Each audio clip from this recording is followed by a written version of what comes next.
વાસુદેવેન્દ્ર યોગીન્દ્રમ નત્વા જ્ઞાનપ્રદમ ગુરુમ મુમુક્ષૂણામ હિતાર્થાય તત્વબોધો વિધીયતે. તત્વ વિવેકઃ કઃ આત્મા સત્યમ તદન્યત સર્વમ મિથ્યેતિ.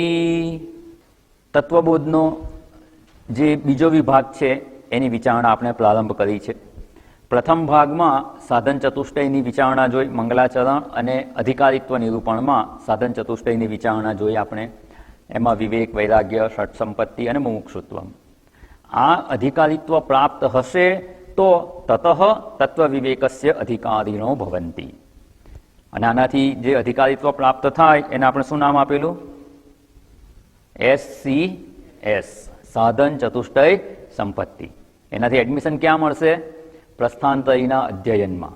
પ્રસ્થાંતરી જ એવું અધ્યયન છે કે એના દ્વારા આપણે આ તત્વનો વિવેક પ્રાપ્ત કરી શકીએ અને એના દ્વારા જીવન મુક્તિનું સુખ પ્રાપ્ત કરી શકીએ છીએ.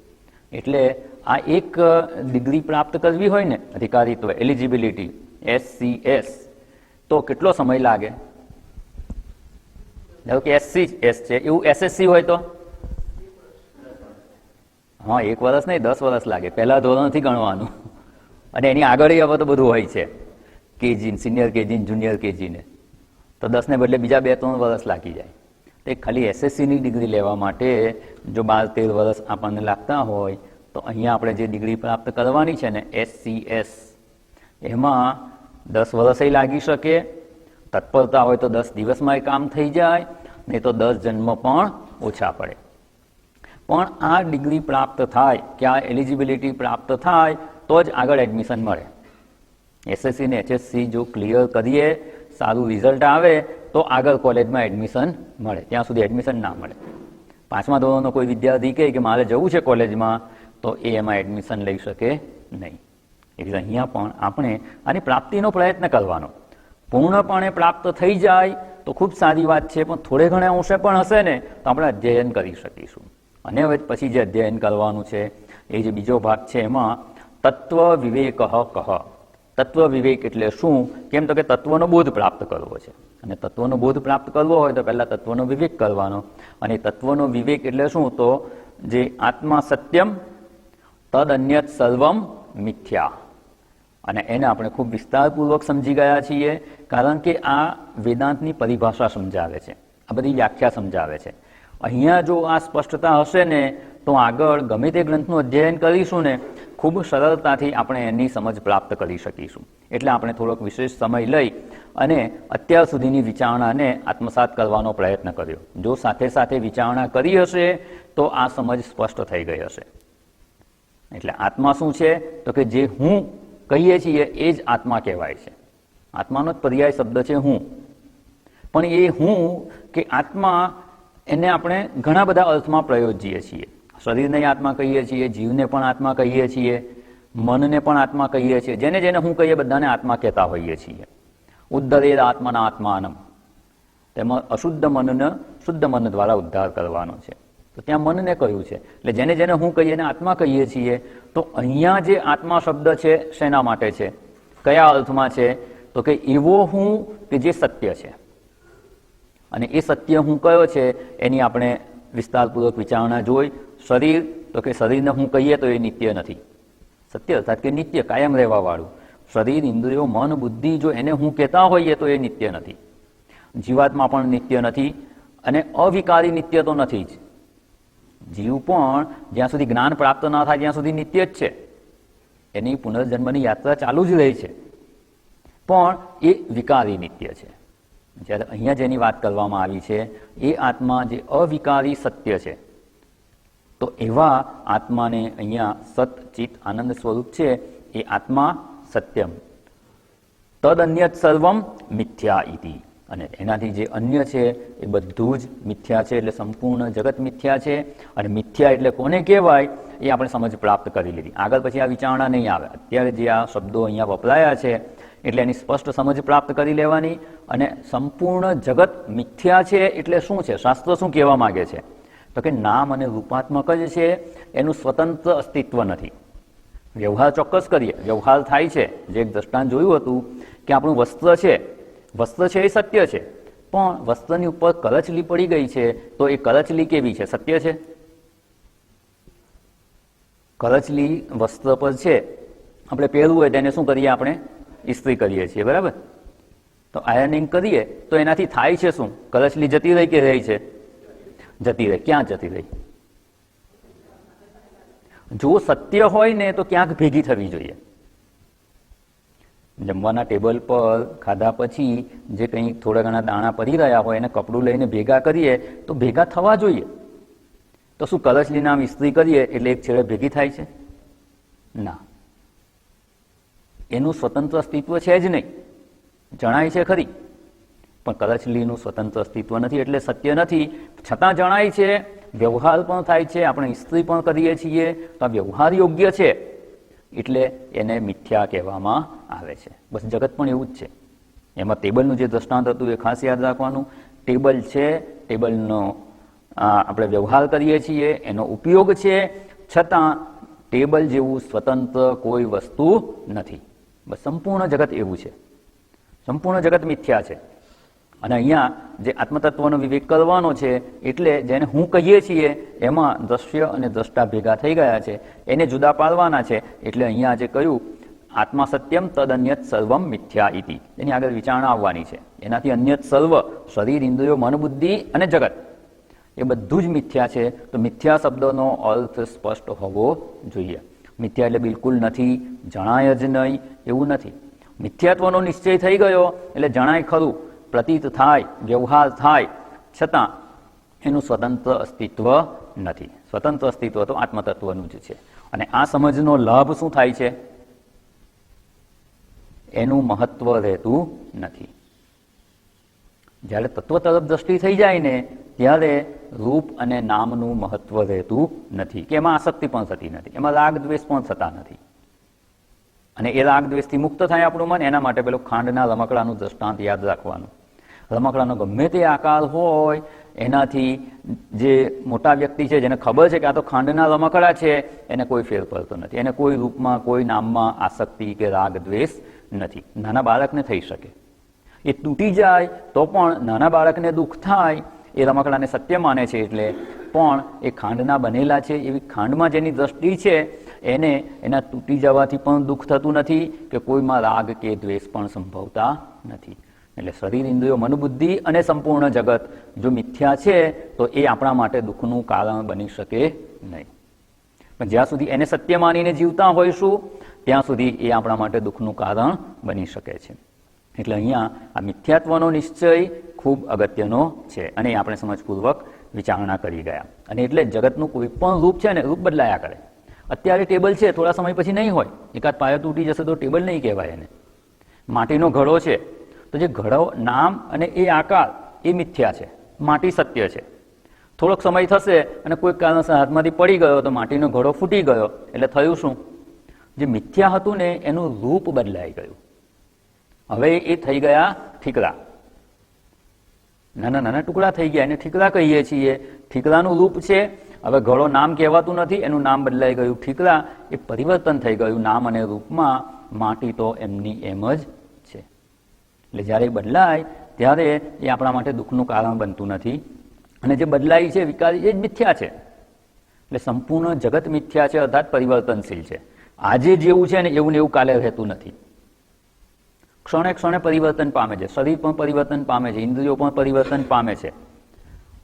આપણી શ્રવણેન્દ્રિય છે, મોટી ઉંમરે સાંભળવાનું ઓછું થઈ જાય, થોડી બહેરાશ આવે તો શું સડનલી બહેરાશ આવી જાય છે? ના, ધીમે ધીમે ધીમે એ પ્રોસેસ ચાલુ જ છે. વસ્ત્ર જીર્ણ થઈ જાય, 10 વર્ષ પછી આપણે વસ્ત્ર જોઈએ તો આમ પેલું કહે ને હાથમાં લેતા ફાટી જાય, તો શું 10 વર્ષ પછી એ જીર્ણ થઈ ગયું? ક્ષણે ક્ષણે પરિવર્તન પામી જ રહ્યું છે, વિકાર પામી જ રહ્યું છે, પણ એટલું ધીમું છે ને કે જણાતું નથી. અને એ જ વાતને ભગવાને 15મા અધ્યાયમાં સરસ કહ્યું. આ સંસાર મિથ્યા છે, તેનું સ્વરૂપ કેવું છે? ન રૂપમ અસ્ય ઇહ ઉપલભ્યતે, ન રૂપમ અસ્યેહ તથોપલભ્યતે. જેવું જોઈએ છે ને એવું રૂપ શોધવા જઈએ તો તરત બીજી ક્ષણે એવું રૂપ રહેતું નથી. એટલે સંપૂર્ણ જગત મિથ્યા છે, પરિવર્તનશીલ છે અને એનો જે સત્ય આધાર છે એ જ આત્મતત્વ છે. અને એ આત્મતત્વને જોવાની જો દ્રષ્ટિ પ્રાપ્ત થઈ જાય તો આપણે, અને પછી એવું નહીં માનવાનું કે મિથ્યા કહીએ એટલે વ્યવહાર નહીં થાય. મિથ્યા માનીશું ને તો સારામાં સારી રીતે વ્યવહાર કરી શકીશું. મિથ્યા માનીશું એટલે રાગ દ્વેષ રહિતનો વ્યવહાર હશે.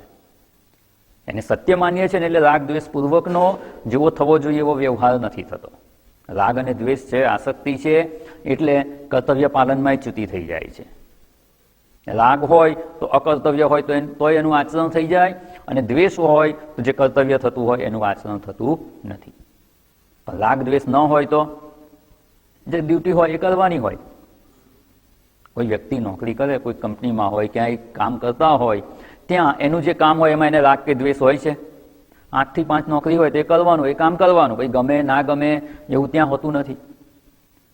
સાહેબ પણ એમનો ચહેરો જોવો ગમે એવો ના હોય છતાં હસતું મોડું રાખીને કામ કરવું પડે કે નહીં? ત્યાંય રાગ દ્વેષ બાજુ પર મૂકીએ છીએ.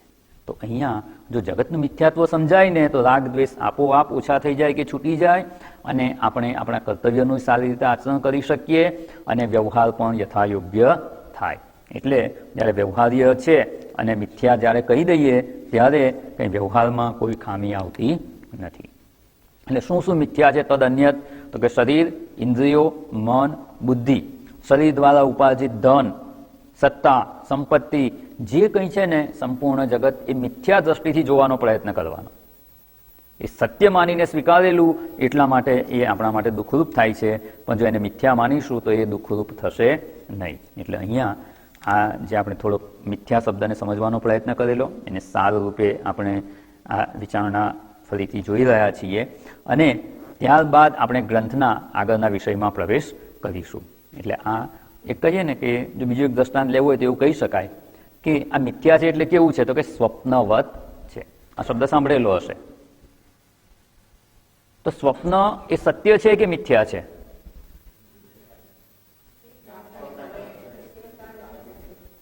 સ્વપ્ન જો મિથ્યા હોય તો સ્વપ્નમાં ભૂખ લાગે તો ગમે તે ખાઈ લઈએ તો ચાલે ને? પથ્થર ખવાય કે નહીં? મિથ્યા જ છે. તો જે અન્ન ખાઈએ છીએ એ પણ મિથ્યા છે.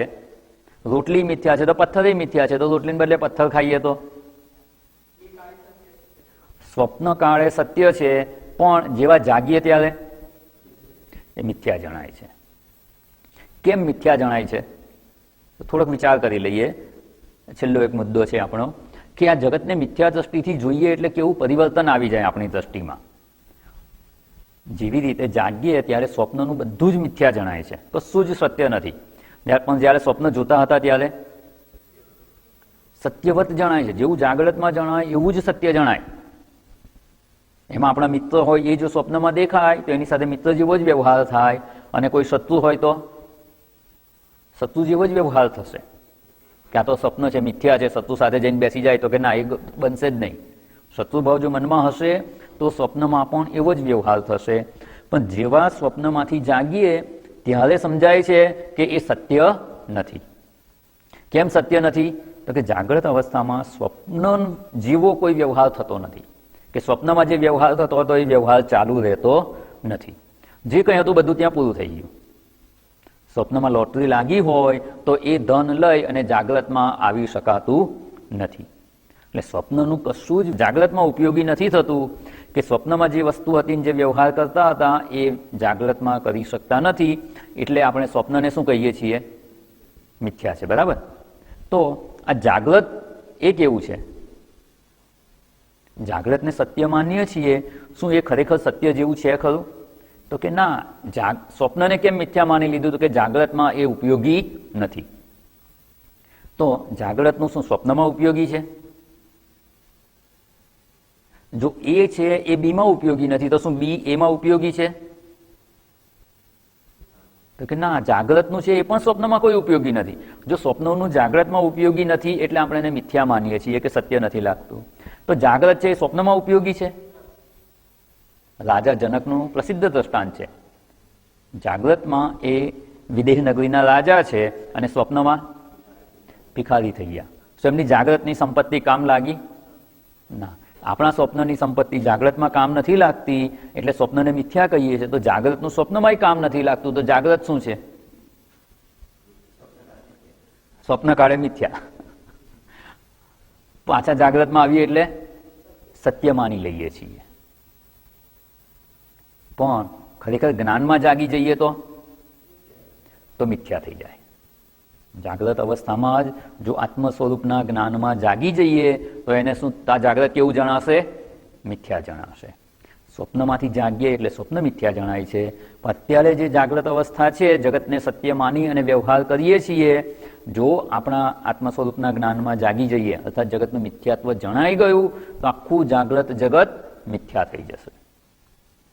સ્વપ્નની જાગ્રતનું કોઈ ફેર, સ્વપ્નનું જાગ્રતમાં કામ નથી લાગતું, જાગ્રતનું સ્વપ્નમાં કામ નથી લાગતું. શાસ્ત્રોમાં તો જાગ્રત, સ્વપ્ન અને સુષુપ્તિ ત્રણે સ્વપ્ન કયા છે. ત્રણ સ્વપ્ન છે, એકનો બીજામાં અભાવ છે. સ્વપ્ન અવસ્થાનો જાગ્રતમાં અભાવ છે અને સુષુપ્તિમાં અભાવ છે. સુષુપ્તિનો જાગ્રતમાં અને સ્વપ્નમાં અભાવ છે અને જાગ્રતનો સ્વપ્ન અને સુષુપ્તિમાં અભાવ છે. ત્રણ અવસ્થામાં એને તત્વની દ્રષ્ટિએ જોઈએ તો કોઈ ફેર નથી. ત્રણે સ્વપ્ન જ કયા છે અને ત્રણ એક સરખા મિથ્યા છે. પણ ક્યારે સમજાય? આ શાસ્ત્રની સમજને આત્મસાત કરીએ તો, ત્યાં સુધી નહીં સમજાય. અને એ જો આપણે પ્રયત્ન કરીએ અને જાગી ગયા તો આ જગત સ્વપ્ન જેવું જ મિથ્યા જણાશે. અને સ્વપ્નમાં મિથ્યા હોવા છતાં સ્વપ્ન કાળે વ્યવહાર કરીએ છીએ એવી રીતે જાગ્રતનો વ્યવહાર થશે. પણ મિથ્યાત્વ દર્શન હશે ને તો ઉલટું વ્યવહાર વધારે સારી રીતે કરી શકાશે. એટલે અહીંયા જે સ્વપ્ન અવસ્થાની વાત કરી એવી આ જાગ્રત અવસ્થા છે. હવે આ જાગી જવાનું કહ્યું ને, જ્ઞાનમાં જાગવાનું કેટલી વાર લાગે? કેટલો સમય લાગે જાગતા? સ્વપ્નમાંથી જાગવામાં કેટલો સમય લાગે? ક્યારેક તરત પણ જાગી જવાય અને ક્યારેક આખી રાત વીતી જાય અને સવારે જાગીએ. બંને સંભવ છે ને. સ્વપ્ન જોઈ રહ્યા છે અને તરત જાગી જઈએ એટલે સ્વપ્નમાંથી જાગ્રતમાં પણ આવી શકાય છે અને સ્વપ્નમાંથી સુષુપ્તિમાં ગયા તો સવારે જાગીએ. આખી રાત વ્યતીત થઈ જાય. બસ એ જાગતા કેટલી વાર લાગે ને કંઈ ખબર ના પડે. ક્ષણ માત્રમાં જાગી શકાય છે અને આખી રાત વીતી જાય. બસ એવી જ રીતે આ જાગ્રત અવસ્થામાં અત્યારે જીવી રહ્યા છીએ એમાંથી જ્ઞાનમાં જાગતા કેટલી વાર લાગે? તરત પણ જાગી શકાય. સદ્યો મુક્તિ એટલે કહેવામાં આવે છે. અને ક્યારેક જે આખી રાત વીતી જાય ને એવી રીતે જન્મોના જન્મો એમાં નીકળી જતા હોય છે. આપણી કેટલી તત્પરતા છે અને કેટલી સજાગતાપૂર્વક આપણે વેદાંત વિચાર કરી શકીએ છીએ એના પર આધાર છે કે કેટલો સમય લાગે જાગતા. તત્ક્ષણ પણ જાગી શકાય. આ સમજને જો આત્મસાત કરી લઈએ અને આપણે જ્યારે પણ જગતમાં વ્યવહાર કરીએ ત્યારે આ સમજને જો લાગુ પાડવાનો પ્રયત્ન કરીએ ને એના દ્વારા વિચારવાનો. પૂર્વે આપણે એક દ્રષ્ટાંત જોયું હતું કે આપણી પાસે જે જ્ઞાન છે ને એના વ્યવહારમાં ઉપયોગમાં લાવીએ છીએ. વ્યવહારિક જ્ઞાનની વાત કરું, દ્રષ્ટાંતમાં કોઈક ડૉક્ટર છે, કોઈક એન્જિનિયર છે, કોઈ એકાઉન્ટન્સીનું કરે છે, તો એ જ્યારે એનો ઉપયોગ કરવાનો સમય આવે ત્યારે એને ઉપયોગમાં લાવે છે. કોઈક વ્યક્તિ એને કંઈક રોગ થયો હોય અને ડૉક્ટર સાહેબ પાસે આવે તો એ શું કરે છે? પોતાના જ્ઞાનને ઉપયોગમાં લાવે છે. જ્ઞાન તો છે જ, સમજમાં બધું જ જ્ઞાન છે, બધા રોગની બધી જ સમજ છે.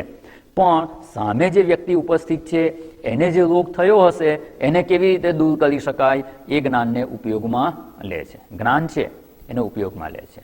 બસ એવી જ રીતે આપણે પણ આપણા રોજબરોજના જે જીવન વ્યવહારના કર્મો કરીએ ને ત્યારે આ સમજને જો ઉપયોગમાં લાવીએ ને તો જાગતા કંઈ બહુ વાર લાગે નહીં. નરસિંહ મહેતાનું ભજન છે ને, કયું છે? એટલે શું જગત દેખાતું બંધ થઈ ગયું, આંધળા થઈ ગયા કે અંધારું થઈ ગયું? શું થયું? જાગીને જોઉં તો જગત, પછી બ્રેકેટમાં લખી દે, જેવું છે તેવું દિશે નહીં. પહેલા જેવું જણાતું હતું ને એવું હવે જણાતું નથી. એટલે પહેલા સત્ય જણાતું હતું, હવે સત્ય રૂપે જણાતું નથી. જાગીને જોઉં તો જગત દિશે નહીં એટલે જગતની કોઈ વસ્તુ નહોતી જણાતી એવું નહીં. જગત સત્ય રૂપે જે પહેલા જણાતું હતું એવું સત્ય નથી જણાતું. કેવું જણાય છે? મિથ્યા દ્રષ્ટિથી જુએ છે. એટલે અહીંયા કહ્યું જાગીને જોઉં તો જગત દિશે નહીં. આ મિથ્યા શબ્દની સમજ છે. અને આટલી સ્પષ્ટ સમજ હશે ને તો જગતમાં મિથ્યાત્વનું દર્શન કરવું અઘરું નથી. અને એ જો કરી શકીએ તો અહીંયા જે કહ્યું છે, જે આમ સૂત્રભૂત વાક્ય આત્મા સત્યમ તદ અન્યત સર્વમ મિથ્યા ઇતિ, એ વાક્ય સમજ્યા છીએ એવું કહેવાય. ભાષાંતર તો તરત સમજી જવાય. પણ આ સમજ જ્યાં સુધી સ્પષ્ટ ના થાય ત્યાં સુધી વાક્ય સમજાયું છે એવું કહેવાય નહીં. છેલ્લું એક દ્રષ્ટાંત લઈ લઈએ કે આ સત્ય છે. જે દ્રષ્ટાંત આ ટેબલનું હતું, હવે આપણું દ્રષ્ટાંત લઈ લઈએ. લાકડું છે, લાકડું સત્ય છે, એને જો આ સામે દેખાય છે એવો આકાર આપી દઈએ તો ટેબલ કહેવાય. આપણે બેસી શકીએ અને ટેકો દઈ શકીએ એવો આકાર આપી દઈએ તો ખુરશી કહેવાય. ઢાંકણાવાળું બનાવી દઈએ તો કબાટ કહેવાય, અને આમ બંધ થાય એવું ઢાંકણું જો બનાવે તો પેટી કહેવાય. લાકડું એનું એ જ છે. રૂપ બદલાઈ ગયું તો નામ બદલાઈ ગયું, પણ એ બધાનો આધાર શું છે? લાકડું છે. લાકડું છે તો ટેબલ છે, લાકડું ન હોય તો ટેબલ હોઈ શકે નહીં.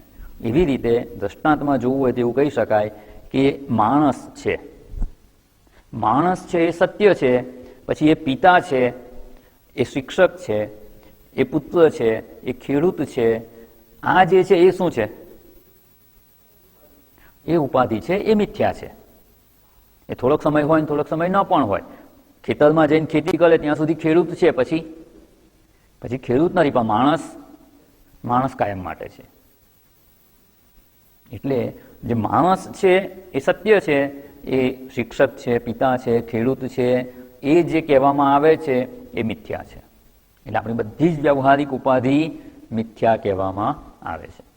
એટલે અહીંયા આત્મા સત્યમ તદ અન્યત સર્વમ મિથ્યા ઇતિ, આ જે વાત જણાવી. હવે જ્યારે આટલું કહેવામાં આવે કે આત્મા સત્યમ, એનાથી અન્ય છે અનાત્મા મિથ્યા, એટલે હવે શું પ્રશ્ન જાગે? તો કે આત્મા એટલે શું? આત્મા સત્યમ તો કહી દીધું, આ તો પેલું મુખ્ય સમાચાર જેવું છે. તો હવે આત્મા એટલે શું એ સમજાવો. તો કે એનાથી અન્ય તદ અન્યત, આમાં તો આટલું જ કહી દીધું, તદ અન્યત સર્વમ મિથ્યા ઇતિ. તો એનાથી અન્ય જે મિથ્યા છે તો એ અનાત્મા એટલે શું? આત્મા શું અને અનાત્મા શું? એ બંને પ્રશ્ન થઈ શકે. એટલે આમાં આગળ પ્રશ્ન થાય છે, આત્મા કહ. બ્રેકેટમાં લખ્યું છે ને એ તો એની સાથેનો જ પ્રશ્ન છે. આત્મા એટલે શું તો અનાત્મા એટલે શું? પણ અહીંયા પ્રશ્ન પૂછવામાં આવે છે આત્મા કહ. એનો ઉત્તર આપવામાં આવે છે, સ્થૂલ સૂક્ષ્મ કારણ શરીરાદ, સ્થૂલ સૂક્ષ્મ કારણ શરીરાદ વ્યતિરિક્ત પંચકોશાતીત સન અવસ્થાત્રય સાક્ષી સચ્ચિદાનંદ સ્વરૂપ સન યસ્તિષ્ઠતિ સ આત્મા. એટલે આત્મા એટલે શું? તો એનો ઉત્તર આપવામાં આવે છે, અને એ કહી દીધું છેલ્લે, સ આત્મા, આ આત્મા છે. ખૂબ સુંદર અહીંયા વ્યાખ્યા જણાવી છે. એનાથી આત્મા શું છે અને અનાત્મા શું છે બંને સમજાઈ જશે. આગળ જે ગદ્યમાં કહ્યું, આત્મા સત્યમ તદ અન્યત સર્વમ મિથ્યા ઇતિ, તો આત્માથી અન્ય છે એટલે અનાત્મા છે. તો અનાત્મા પણ સમજાઈ જશે અને આત્મા પણ સમજાઈ જશે. બંને વસ્તુ અહીંયા જણાવે છે. તો આત્મા સત્યમ તદ અન્યત સર્વમ મિથ્યા. તો અન્યત શું છે? તો કે જે વસ્તુનું નિરૂપણ કરશે ને એ બધું અન્ય છે, એ અનાત્મા છે, એનાથી ભિન્ન છે તે આત્મા છે. આ રીતે નિરૂપણ કરવામાં આવે છે. તો અહીંયા સ્થૂળ, સૂક્ષ્મ અને કારણ શરીરાદ, એટલે શરીરથી, પંચમી વિભક્તિ છે. સ્થૂળ, સૂક્ષ્મ અને કારણ શરીરથી વ્યતિરિક્ત, વ્યતિરિક્ત એટલે જુદો કે ભિન્ન. સ્થૂળ, સૂક્ષ્મ અને કારણ શરીરથી ભિન્ન છે. પંચકોશ અતીત, પંચકોશથી અતીત, અતીત એટલે એ પણ ભિન્નના અર્થમાં છે, એનાથી જુદો. પંચકોશાતીત સન અવસ્થાત્રય સાક્ષી, અવસ્થાત્રય એટલે ત્રણ અવસ્થાનો સાક્ષી. સાક્ષી એટલે પણ શું થઈ ગયું? જુદો. આ બધી વસ્તુથી જે જુદું છે એ આત્મા તત્વ છે. એટલે જે એનાથી જુદું કહી દીધું, એટલે આ બધી વસ્તુ શું થઈ ગઈ? અનાત્મા થઈ ગઈ ને. હવે સ્થૂળ, સૂક્ષ્મ અને કારણ શરીર, આ ત્રણ શરીર શું થયું? અનાત્મા. કારણ કે એનાથી આત્મા જુદો છે, એટલે આ વસ્તુ આત્માથી જુદી થઈ ગઈ, એટલે તદ અન્યત, એટલે એ અનાત્મા કહેવાશે. પંચકોશાતીત, પંચકોશથી અતીત, એનાથી ભિન્ન છે. તો પંચકોશ શું થઈ ગયું? અનાત્મા થઈ ગયું. આત્માની વ્યાખ્યા છે કે પંચકોશથી જુદો છે તે આત્મા છે, તો પંચકોશ અનાત્મા થઈ ગયું. અને અવસ્થાત્રય, ત્રણ અવસ્થા છે એ પણ અનાત્મા છે, અને આ એનો સાક્ષી છે. એટલે અહીંયા આમ કે નિષેધાત્મક વાત જાણે કે આ વસ્તુ આત્મા નથી, 3 શરીર આત્મા નથી, 5 કોષ આત્મા નથી, 3 અવસ્થા આત્મા નથી, તો આ બધું અનાત્મા છે અને આત્મા એનાથી જુદો છે. એટલે નિષેધ મુખે અથવા વ્યતિરેકથી આત્મતત્વનું નિરૂપણ કરી દીધું કે આ નથી. અને પછી વિધિમુક્તિ કહે છે સચ્ચિદાનંદ સ્વરૂપ સન, જે સત ચિત અને આનંદ સ્વરૂપ છે, યસ્તિષ્ઠતિ, જે સત સ્વરૂપે ચિત્ત સ્વરૂપે અને આનંદ સ્વરૂપે જે રહેલો છે તે સ આત્મા, એ આત્મા છે. એનો આપણે શબ્દાર્થ જોઈ લીધો. એટલે હવે જ્યારે પ્રશ્ન કરવામાં આવે આત્મા કહ, એની સાથે બીજો પ્રશ્ન પણ આવી ગયો અનાત્મા કહ. એટલે આત્મા શું અને અનાત્મા શું? એટલે હવે કરવાનું શું? તો કે આત્મા અને અનાત્મા બેને જુદા કરી દેવાના છે. એમ કે 2 ખોખા લાવી અને મૂકી દેવાના, અને બંને ખોખામાં આપણે જે વસ્તુ આત્મામાં આવશે, આત્માના ગુણો હશે, આત્મામાં મૂકી દેવાના. જે અનાત્મા વસ્તુનો નિશ્ચય થઈ જશે કે અનાત્મા છે, એને અનાત્માના ખોખામાં મૂકી દેવાના. એટલે એ રીતે જુદા થઈ જશે. તો અહીંયા આત્મા એટલે શું? તો સ્થૂળ સૂક્ષ્મ અને કારણ શરીરથી વ્યતિરિક્ત, પંચકોશથી અતીત અને 3 અવસ્થાનો સાક્ષી, અને એ સચ્ચિદાનંદ સ્વરૂપ છે. હવે આ પહેલા અનાત્માની વાત થઈ ગઈ. નિષેધ મુખે વાત કરી કે આ આત્મા નથી, અને એ વસ્તુ આત્મા નથી તો શું કરવાનું? તો કે એને પહેલા જુદું કરી લો. કેટલી વસ્તુ આત્મા નથી? તો કે પહેલા સ્થૂળ સૂક્ષ્મ અને કારણ શરીર. શરીર ત્રય, ત્રય એટલે 3 શરીર છે એ આત્મા નથી, 5 કોષ છે એ આત્મા નથી, અને 3 અવસ્થા છે એ આત્મા નથી. આટલી વસ્તુ આત્મા નથી. એટલે 3 ગ્રુપ પડી ગયા. પહેલા જે 3 ગ્રુપ આપણે પાડી દીધા કે શરીરત્રય, પંચકોશ અને અવસ્થાત્રય. આ કેમ કે વિવેક કરવાનો છે. આ વિવેકની પ્રક્રિયા ચાલુ થઈ. હવે તત્વોનો વિવેક કરવા માટે આત્મા અને અનાત્માને જુદા જાણવાના. આત્મા અને અનાત્માને જુદા જાણવા માટે પહેલા અનાત્માને જણાવે છે અને આત્માને જણાવશે. તો આ વિવેકની પ્રક્રિયા શાસ્ત્રએ પ્રારંભ કરી છે, અને આ જ પ્રક્રિયા છે શરીરત્રય વિવેક, અવસ્થાત્રય વિવેક. પંચદશીમાં આ પ્રકરણ છે આખા ને આખા. પંચકોશ વિવેક, એનો વિવેક પંચકોશને જાણી લેવાના કે આટલા પંચકોશમાં આ છે, એનું આ સ્વરૂપ છે, આને કોષ કહેવાય, અને આત્મા એનાથી જુદો છે. એ રીતે આત્માને પંચકોશથી જુદો કરવાનો, 3 શરીરથી જુદો કરવાનો, 3 અવસ્થાથી જુદો કરવાનો, અને એવો આત્મા સતચિત અને આનંદ સ્વરૂપ છે. તો અહીંયા પહેલા તો 3 ગ્રુપ કરી દીધા અનાત્માના. એમાં શરીરત્રય એટલે એમાં કેટલી વસ્તુ આવશે? 3 વસ્તુ. એટલે જો અહીં નીચે લખેલું જ છે આપણે 3. પહેલા ગ્રુપમાં 3 વસ્તુ. પછી પંચકોશ, પંચકોશમાં કેટલી વસ્તુ હશે? 5. અને 3 અવસ્થા, અવસ્થાત્રય એમાં કેટલી? 3. એટલે કેલ્ક્યુલેટર લઈને ગણી લો કેટલી થાય? 3 + 5 + 3 કેટલી થઈ? આ 11 વસ્તુ શું છે? અનાત્મા છે. હવે આ એક વસ્તુને આપણે જુદી જુદી સમજવાની છે, કે એને આપણે સમજી અને એ અનાત્મા છે એવો નિશ્ચય કરવાનો છે. અત્યાર સુધી શું થયું છે? એને જ આત્મા રૂપે માની લીધું છે. સ્થૂળ શરીર હું છું એવું માનીએ છીએ, એ માનીને વ્યવહાર કરીએ છીએ. હું અત્યારે ખુરશી પર બેઠો છું, તો એ શું થયું? કોને હું માની લીધું? આપણે સ્થૂળ શરીરને હું માનીને વ્યવહાર કરીએ છીએ. હું સાંભળું છું કે હું બોલું છું ત્યારે જ્ઞાનેન્દ્રિય એવી શ્રવણેન્દ્રિયને હું માનીએ છીએ, કે વાણી ઇન્દ્રિય એવી કર્મેન્દ્રિયને હું માની અને વ્યવહાર કરીએ છીએ. એટલે ઇન્દ્રિયોને હું માનીએ છીએ, મનને હું માનીએ છીએ, બુદ્ધિને હું માનીએ છીએ. અત્યારે હું જાગું છું તો જાગ્રત અવસ્થામાં હું છું એવું માનીએ છીએ. પંચકોશની વિચારણા જોઈશું તો એમાં પણ આપણે અન્નમય કોષ, પ્રાણમય કોષ, મનોમય કોષ, વિજ્ઞાનમય કોષ અને આનંદમય કોષ, એને આપણે હું માની અને વ્યવહાર કરીએ છીએ. તો એ જેને હું માનીએ છીએ એટલે એનાથી આને જુદા જાણવાના છે કે ખરેખર હું આ હોઈ શકું નહીં. અને શાસ્ત્ર ખૂબ તર્કપૂર્ણ વિચારણા દ્વારા નિશ્ચય કરાવે છે કે આ હું હોઈ શકું જ નહીં, અને એ હું નથી એટલે અનાત્મા છે. એવો અનાત્મા તત્વનો એનો નિશ્ચય કરવાનો છે. એ અનાત્મા છે તો હું એનાથી જુદો, તો હું કેવો? ત્યારે સતચિત આનંદ સ્વરૂપ એવું નિરૂપણ કરવામાં આવે છે. એટલે પહેલા આ આત્મા અનાત્માને જુદા જાણવાના, એને પહેલા 3 વિભાગમાં વહેંચી દીધા, ક્લાસિફિકેશન કરી અને સમજાવવામાં આવે છે. ગમે તે પ્રકારે ક્લાસિફિકેશન કરી શકાય. જેવી રીતે કેટલા પ્રકારના જીવો છે, પ્રશ્ન આ છે વિજ્ઞાનમાં. 5મા 6મા ધોરણમાં વિદ્યાર્થી ભણતો હોય અને વિજ્ઞાનમાં પ્રશ્ન મુકાયા, કેટલા પ્રકારના જીવો છે? તેને જુદા જુદા પ્રકારે એક્સપ્લેન કરી શકાય. ભૂચર, ખેચર અને જળચર. પછી 4 પ્રકારે વર્ણન કરવું હોય તો ઈંડામાંથી ઉત્પન્ન થયેલા એટલે અંડજ, જરાયુજ, ઉદ્ભીજ્ય, સ્વેદજ. એ 4 પ્રકારે, પણ એમાં બધા જ જીવો આવી ગયા. એને 3 પ્રકારે પણ વર્ગીકરણ કરી શકાય, 4 પ્રકારે પણ વર્ગીકરણ કરી શકાય. તો અહીંયા જે અનાત્મા છે એને આ 3 પ્રકારે વર્ગીકરણ કરીએ છીએ. શરીરત્રય વિવેક કરવાનો, પછી પંચકોશ અને પછી અવસ્થાત્રય.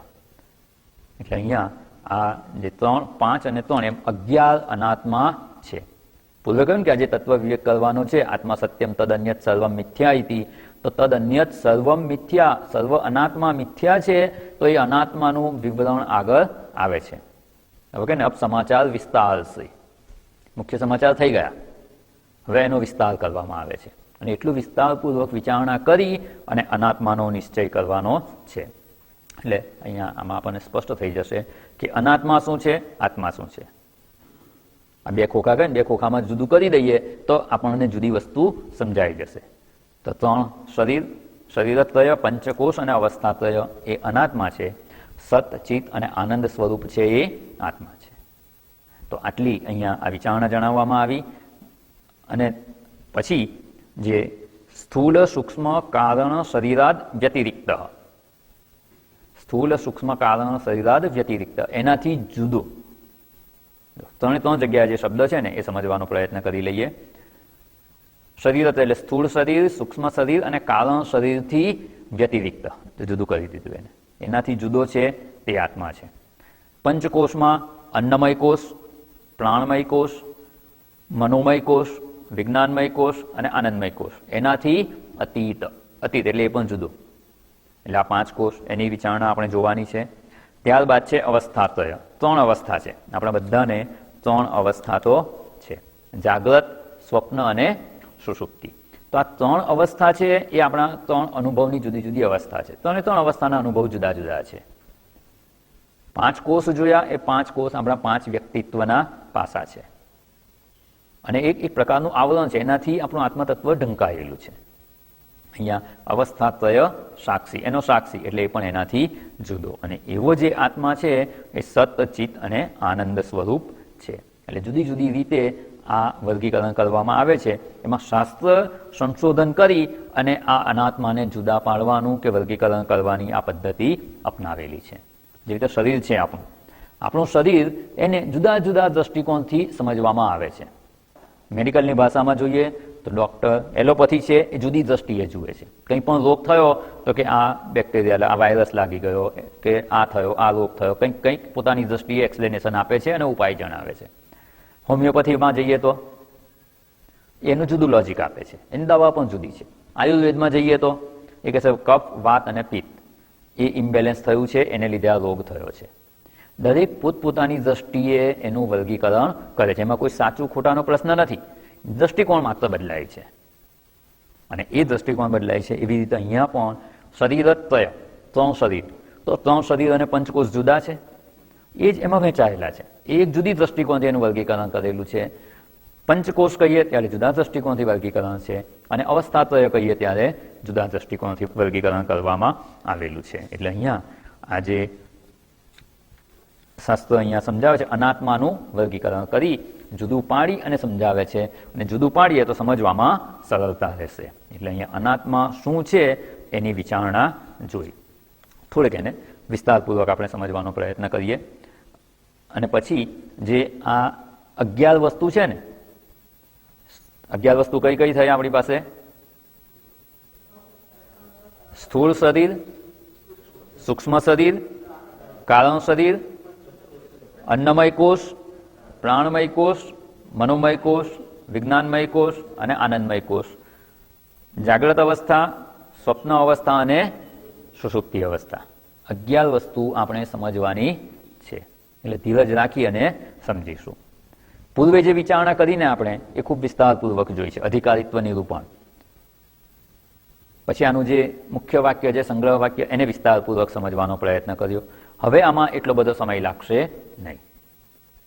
આમાં જેટલી આપણે જરૂર હશે એટલી આપણે વિચારણા કરીશું અને એમાં આગળ વધતા જઈશું. એટલે અહીંયા આજે આ બધાથી વ્યતિરેક, આ બધાથી જુદો છે આત્મા. જે 11 અનાત્મા કહ્યા ને એનાથી આત્મા જુદો છે અને એ 11નું હવે વિસ્તારપૂર્વક વિવેચન કરવામાં આવશે. હવે સ્થૂળ શરીર, એક પ્રારંભિક માહિતી આપણે લઈ લઈએ કે સ્થૂળ શરીર કોને કહેવાય? જે આપણા ઇન્દ્રિયોનો વિષય બને છે. આ શરીર છે આપણે ઇન્દ્રિયોથી જાણી શકીએ છીએ, આપણે પણ જાણીએ છીએ અને અન્ય વ્યક્તિ પણ જાણે છે. અન્ય વ્યક્તિ આપણા સ્થૂળ શરીરને જોઈ શકે છે. એટલે સ્થૂળ શરીર કોને કહેવાય? તો કે જે આપણે પણ જોઈ શકીએ, અન્ય વ્યક્તિ પણ જોઈ શકે, આપણી ઇન્દ્રિયોથી એને જાણી શકાય છે, તો એને સ્થૂળ શરીર કહેવાય. એમાં શું આવે? તો કે આપણી ચામડી, હાડકાં, લોહી, માંસ, મેદ, આ બધું એમાં આવી જાય. જે સપ્તધાતુનું બનેલું છે એ સ્થૂળ શરીર એ ઇન્દ્રિયોથી જાણી શકાય છે, ઇન્દ્રિયોનો વિષય બને છે. પછી સૂક્ષ્મ શરીર. 3 શરીર છે, ખાલી એટલું કહીએ. કેટલા શરીર છે આપણા? તો શું કહીશું? 3 શરીર છે. 3 શરીરનો ઉપયોગ શું? એક શરીર સવારે સત્સંગમાં આવે, એક શરીર ક્યાં આવે? સત્સંગમાં. બીજું શરીર ક્યાં જાય? ઓફિસે જાય, કામ ધંધો કરે. ત્રીજું શરીર ક્યાં જાય? ફરવા જાય. 3 શરીર છે ને આપણે. એક છોકરા આવું ક્યાંક બેઠો હશે ને તો સાંભળી ગયો કે 3 શરીર છે તો ખુશ થઈ ગયો. એક શરીરથી તો કે સ્કૂલે મોકલી દઈશું, ભણ્યા કરશે. બીજા શરીરથી આપણે રમત રમીશું. ત્રીજા શરીરથી તો કે વિડીયો ગેમ રમીશું. શું આવી રીતના 3 શરીર છે? ના, એવા 3 શરીર હોત ને તો બહુ સારું હતું. 3 જુદા જુદા કામ એક સાથે કરી શકાય. એટલે આ સ્થૂળ શરીર, એનું વર્ણન આપણે જોઈ ગયા. ઇન્દ્રિયોથી જણાય છે, આપણે જાણીએ છીએ, અન્ય વ્યક્તિ પણ એને જાણી શકે છે. એને સ્થૂળ શરીર કહીએ. આ એકદમ પ્રારંભિક વ્યાખ્યા, આગળ વિસ્તારપૂર્વક વિચારણા આવવાની છે. પછી સૂક્ષ્મ શરીર. સૂક્ષ્મ શરીરમાં શું આવે? અંતઃકરણ. પછી મન બુદ્ધિ, એટલે અંતઃકરણ આવી ગયું. મન બુદ્ધિ કહીએ કે મન બુદ્ધિ ચિત્ત અહંકાર કહીએ, અંતઃકરણ આવી ગયું. પછી ઇન્દ્રિયો. આપણી ઇન્દ્રિયો સૂક્ષ્મ શરીરમાં આવે છે. બંને પ્રકારની ઇન્દ્રિયો, કર્મેન્દ્રિયો અને જ્ઞાનેન્દ્રિયો. જગતના વિષયોનું જ્ઞાન પ્રાપ્ત કરવાના 5 ઇન્દ્રિયો કે 5 સાધનો છે. અને જગતમાં કર્મ કરવા માટે પણ 5 ઇન્દ્રિયો છે. અને આ ઇન્દ્રિયોને જો સૂક્ષ્મ શરીરમાં ગણવામાં આવે ને, એનો અર્થ એ થયો કે એને કોઈ અન્ય વ્યક્તિ જોઈ કે જાણી શકે નહીં. આપણે જાણી શકીએ. જો સ્થૂળમાં અન્ય વ્યક્તિ પણ જાણે ને આપણે પણ જાણીએ, સૂક્ષ્મમાં શું થયું? આપણે જાણી શકીએ, અન્ય વ્યક્તિ જાણી શકે નહીં. અને ઇન્દ્રિયો આપણે જેને જોઈએ છીએ ઇન્દ્રિય ગોલક છે. જ્ઞાનેન્દ્રિયમાં ગોલક સમજાય છે. આ ચક્ષુ ઇન્દ્રિય છે એ શું છે? ગોલક છે. એને અંદર જે જોવાની શક્તિ છે ને એને ચક્ષુ ઇન્દ્રિય કહેવામાં આવે છે. આંખ છે એ તો ગોલક છે. ગોલક હોય પણ અંદર ઇન્દ્રિય ન હોય તો, જોવાની શક્તિ ન હોય તો. અને ઘણા એવા પ્રજ્ઞાચક્ષુ હોય છે, આંખ આમનેમ જ હોય, આંખની પાંપણ હલતી હોય, બધું જ હોય, પણ કંઈ દેખાતું જ ના હોય. કેમ? તો કે પાછળ જે ઇન્દ્રિય હતી, જે જોવાની શક્તિ હતી ને, એ કામ કરતી બંધ થઈ ગઈ.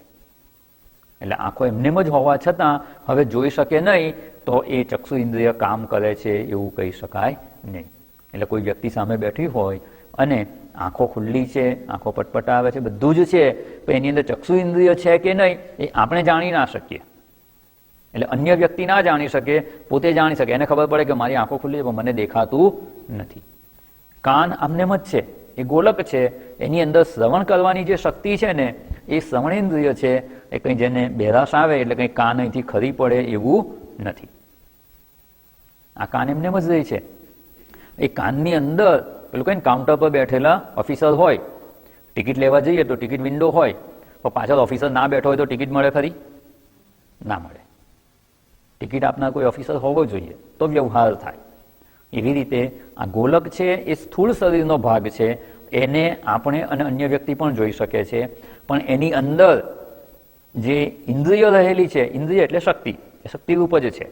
એ ઇન્દ્રિય આંખમાં જોવાની શક્તિ, કાનમાં શ્રવણ કરવાની શક્તિ, એ સૂક્ષ્મ શરીરનો ભાગ છે. એટલે એને અન્ય વ્યક્તિ જોઈ શકે નહીં. એવી રીતે હાથ પણ, આ કર્મેન્દ્રિય કહીએ છીએ, પણ આ હાથ છે ને એ સ્થૂળ શરીરનો ભાગ છે, તો હસ્તેન્દ્રિયને રહેવાનું સ્થાન છે. જો આની અંદર હસ્તેન્દ્રિય હોય ને તો આ હસ્તેન્દ્રિય કંઈક ગ્રહણ કરે. જે ક્ષણે આ હસ્તેન્દ્રિય આમાંથી નીકળી જાય તો હાથ આમનેમ જ રહેશે, પણ કશું જ ગ્રહણ કરી શકશે નહીં. અને જે લખવાની અસર થઈ જતી હોય ત્યારે હાથ થાય છે. લખવાની અસર ધારો કે હાથમાં થઈ કે પગમાં થઈ, પગની આંગળી પણ હલાવી શકવાનું સામર્થ્ય નથી, તો પગ તો એમનેમ જ દેખાય છે. સ્થૂળ શરીરનો ભાગ તો એમનેમ જ છે. એટલે પાદેન્દ્રિયનું ગોલક છે, પણ અંદર પાદેન્દ્રિય નથી, ચાલવાની શક્તિ નથી. હસ્તેન્દ્રિય નથી તો હાથમાં ગ્રહણ કરવાની શક્તિ નથી. એટલે એ સૂક્ષ્મ શરીરમાં આવે છે, અને એને માત્ર આપણને જ ખબર છે કે આનાથી ગ્રહણ થશે કે નહીં. એમને આપણે બેઠા હોઈએ, સામેની વ્યક્તિ ના જાણી શકે કે આપણા હાથમાં ગ્રહણ કરવાની શક્તિ છે કે નહીં. કોઈ નાટક પણ કરતું હોય, શક્તિ હોય પણ નથી ઉચકાતું મારાથી, તો ઘણીવાર એવું હોય ને, સામાન ઉચકવાનો હોય તો ઘણા લોકો નહીં મારાથી નહીં ઉચકાય. ઉચકાતું હોય તો એ ના કહે, આપણને શું ખબર પડે કે એનાથી ઉચકાય એવું છે કે નહીં. કામ ના કરવું હોય તો ના પણ પાડે. સામેની વ્યક્તિ ન જાણી શકે કે એનામાં એ ઉચકવાનું સામર્થ્ય છે કે નહીં. એટલે આ હાથ છે એ પણ ગોલક જ છે, એ હસ્તેન્દ્રિયોને રહેવાનું સ્થાન છે. એટલે 5 કર્મેન્દ્રિયોના ગોલક એ સ્થૂળ શરીરનો ભાગ છે, અને 5 કર્મેન્દ્રિયો, 5 જ્ઞાનેન્દ્રિયો, અને એવી જ રીતે 5 પ્રાણ અને અંતઃકરણ એ સૂક્ષ્મ શરીરના ભાગ છે, અને એને અહીંયા સૂક્ષ્મ શરીર કહેવામાં આવે છે. અને ત્રીજું છે કારણ શરીર. હવે કારણ શરીર કેવું છે?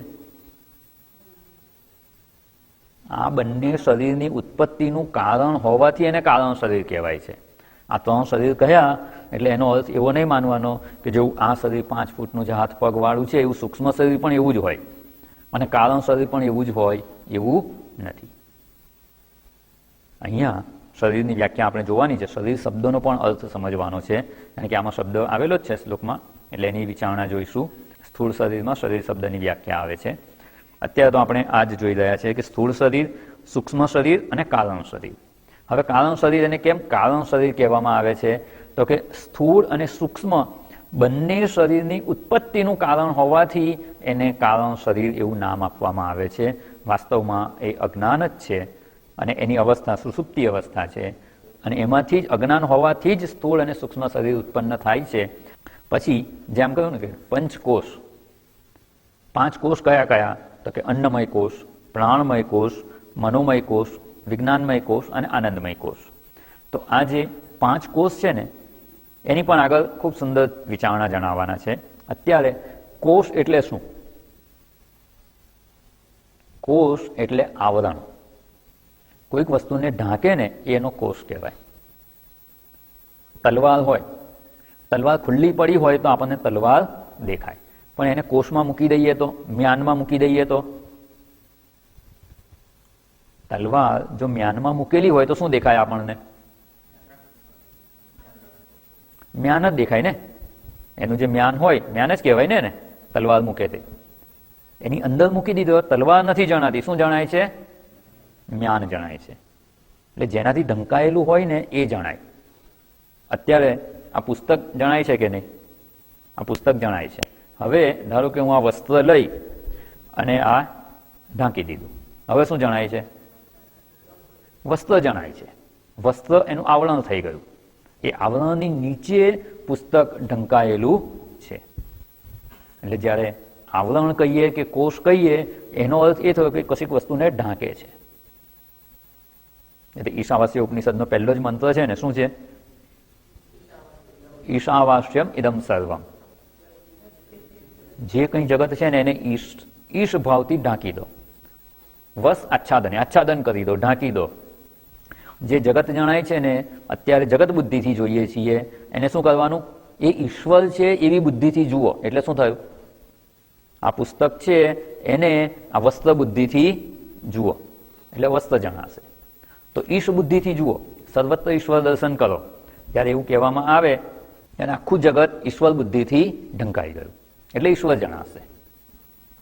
અહીંયા આ 5 કોષ છે ને એ આત્મતત્વને ઢાંકે છે, એટલે આવરણ કરે છે. અને એ 5 આવરણ છે એટલે શું? અન્નમય કોષ. અન્નમય કોષ એટલે અન્નમય શરીર છે એ કોષ નથી. અન્નમાંથી ઉત્પન્ન થયેલું છે એટલે અન્નમય કહેવાય. અન્નમય શરીર એ કોષ નથી. અન્નમય શરીર હું છું ને, અન્નમય શરીર હું છું એ ભ્રાંતિ એને કોષ કહેવામાં આવે છે. અન્નમય શરીર કોઈ વિઘ્નરૂપ નથી. હું આત્મ સ્વરૂપ છું અને આ અન્નમય શરીર છે, પણ હું અન્નમય શરીર છું એવું માની લીધું એટલે આત્મતત્વ જણાતું નથી. એટલે આત્મતત્વને ઢાંકનારી જે બુદ્ધિ છે, હું શરીર છું એવી બુદ્ધિ છે ને, એને અન્નમય કોષ કહેવાય. પછી એનાથી બીજું પ્રાણમય કોષ. હું પ્રાણ છું કે કર્મેન્દ્રિયો છું. પ્રાણમય કોષમાં પ્રાણ અને કર્મેન્દ્રિયો આવે છે. તો હું પ્રાણમય કોષ છું, હું પ્રાણ છું, હું કર્મેન્દ્રિયો છું એવું માનીએ એટલે હું આત્મતત્વ છું એ ઢંકાઈ ગયું. જ્યારે હું કંઈ પણ કહું હું આ છું ત્યારે હું બીજું હોઈ ના શકું. એક સમય એક જ વસ્તુમાં હું બુદ્ધિ થાય.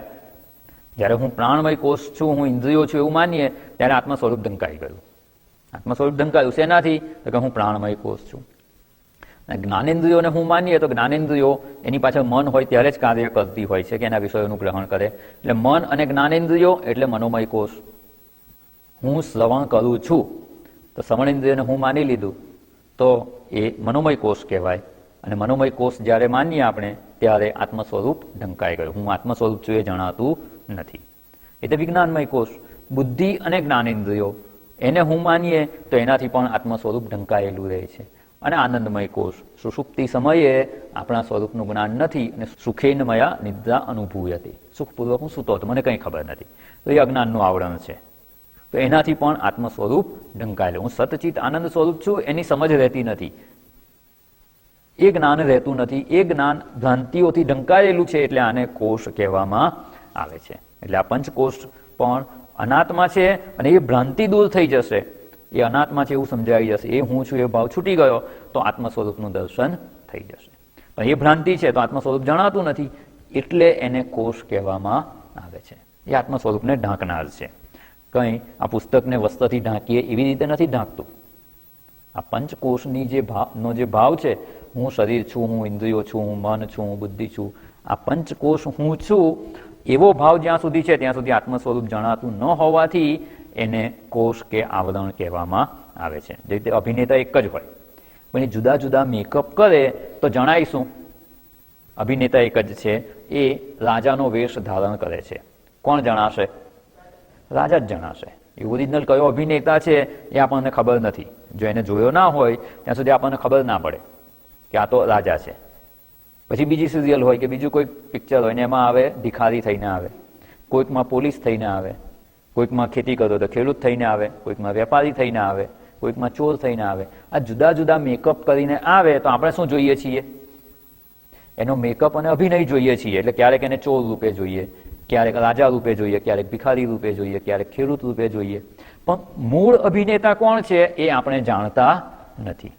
જ્યારે જોયો ત્યારે એને પડદા પર જ જોયો છે કે સ્ટેજ પર જ જોયો છે, કોઈક ને કોઈક અભિનય કરતો હોય ત્યારે જ જોયો છે. તો મૂળ અભિનેતા કોણ છે એ આપણે જાણતા નથી. અને રસ્તામાં સામે મળી જાય તોય આપણે ના ઓળખી શકીએ. એટલે એ અભિનેતા છે એ એના અભિનયથી ઢંકાયેલો છે.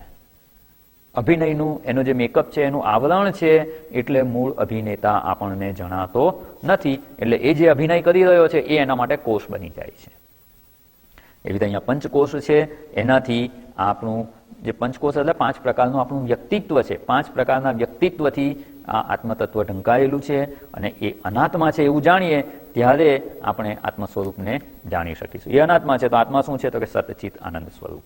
અને એવી જ રીતે 3 અવસ્થા, જાગ્રત અવસ્થા, સ્વપ્ન અવસ્થા અને સુષુપ્તિ અવસ્થા. આ 3 આપણી અનુભવની અવસ્થા છે. જાગ્રત અવસ્થામાં કંઈક અનુભવ કરીએ છીએ, સુષુપ્તિમાં કંઈક જુદા પ્રકારના અનુભવ છે, સ્વપ્ન અવસ્થામાં જુદા પ્રકારના અનુભવ છે. તો આ જે 3 અવસ્થા છે, 3 અવસ્થાના અનુભવો છે અને એના જે સાક્ષી છે ને એ આત્મતત્વ છે. અવસ્થાત્રય સાક્ષી. અને એ જે આત્મતત્વ છે એ કેવું છે? તો કે સત, ચિત અને આનંદ સ્વરૂપ. જે સત અર્થાત કે અવિકારી નિત્ય છે, એમાં કોઈ વિકારી નથી એવું અવિકારી નિત્ય સત અસ્તિત્વ સ્વરૂપ જ છે એ આત્મા છે. ચિત્ત અર્થાત કે ચૈતન્ય છે, સ્વયં પ્રકાશ સ્વરૂપ છે. અને એવું જે સ્વયં પ્રકાશ ચૈતન્ય સ્વરૂપ છે એ આત્મતત્વ છે. અને આનંદ સુખ સ્વરૂપ, નિરતિશય આનંદ. એવો આનંદ કે જે ક્યારેય દૂર થાય નહીં, નિત્ય રહેવાવાળો આનંદ. તો એને અહીંયા આત્મ સ્વરૂપનો આનંદ કહેવામાં આવે છે. એટલે અહીંયા આપણે જે 11 અનાત્મા જે જોવાના છે એનું હવે શાસ્ત્ર વિસ્તારપૂર્વક નિરૂપણ કરવાના છે. જેને જેને આપણે હું માની લીધું હતું, જગત પણ આખું અનાત્મા છે, પણ અહીંયા વિચારણા શેની કરવામાં આવે છે? જેને જેને ભ્રાંતિથી હું માની લીધું હતું, આત્મા માની લીધો હતો, એને શાસ્ત્ર જુદું પાડીને જણાવે છે. 3 શરીરમાં હું બુદ્ધિ થઈ શકે છે, એને હું રૂપે માનીએ છીએ. 5 કોષમાં હું બુદ્ધિ થઈ શકે છે, અને 3 અવસ્થામાં જે અનુભવ કરનારો છે એ હું છું, એવી ભ્રાંતિ થઈ શકે છે. એ અનાત્મા છે, એને આત્મા માની લીધા છે. એટલે એમાંથી આત્મભાવ છોડાવવા માટે શાસ્ત્ર આ અનાત્મા શું છે એની વિચારણા જણાવે છે. એટલે 11 જે ધર્મો, એના લાક્ષણિકતાઓ, એની મર્યાદા એ મારી નથી, એ અનાત્મા છે. જો એમાંથી કોઈ પણ વસ્તુને હું માની લીધી હશે તો એ આપણે અનાત્મામાં જ છીએ, અને એ અનાત્મામાં હોઈશું ત્યાં સુધી આત્મ સ્વરૂપનું જ્ઞાન પ્રાપ્ત થઈ શકે તેમ નથી. એનાથી ભિન્ન જે આત્મતત્વ છે એની વિચારણા કરવાની છે. પણ એ પહેલાં આપણે આ 11 અનાત્માને સમજવાની જરૂર છે. અને એટલે જ શાસ્ત્ર આગળ વિચારણા જણાવે છે. સ્થૂળ શરીરથી શરૂઆત કરશે. સ્થૂળ, સૂક્ષ્મ કારણ શરીર, પંચકોશ, અવસ્થાત્રય, આ બધાનું નિરૂપણ કરી અને પછી આત્મતત્વનું નિરૂપણ કરશે. કે પહેલાં જે જાણતા હોઈએ એનાથી આગળ વધારે. આત્મતત્વ તો જાણતા નથી, અનાત્માને જ હું રૂપે માની લીધેલું છે. તો જેને જાણીએ છીએ એના પરથી જે નથી જાણતા ત્યાં આપણને શાસ્ત્ર લઈ જાય છે. એટલે કે ને ફ્રોમ નોન ટુ અનનોન. જે જાણીએ છીએ ત્યાંથી શરૂઆત કરવાની. દ્રષ્ટાંત પણ એવી રીતે આપવામાં આવે છે. જે દ્રષ્ટાંત આપણે જાણીએ છીએ એને સમજી અને જે દ્રષ્ટાંત નથી સમજતા, નથી જાણતા, એ સમજવાનો પ્રયત્ન હોય છે. એટલે અહીંયા પણ હવે સ્થૂળ શરીર શું એની આપણે શાસ્ત્ર આગળ વિચારણા કરવાના છે. આજનો સમય થઈ ગયો છે. પુનઃ મળીશું ત્યારે આની વિચારણામાં આગળ વધીશું. ઓમ પૂર્ણમદ પૂર્ણમિદં પૂર્ણાત પૂર્ણમુદચ્યતે પૂર્ણસ્ય પૂર્ણમાદાય પૂર્ણમેવાવશિષ્યતે. ઓમ શાંતિ શાંતિ શાંતિ. હરિ ઓમ. શ્રી ગુરુભ્યો નમઃ. હરિ ઓમ.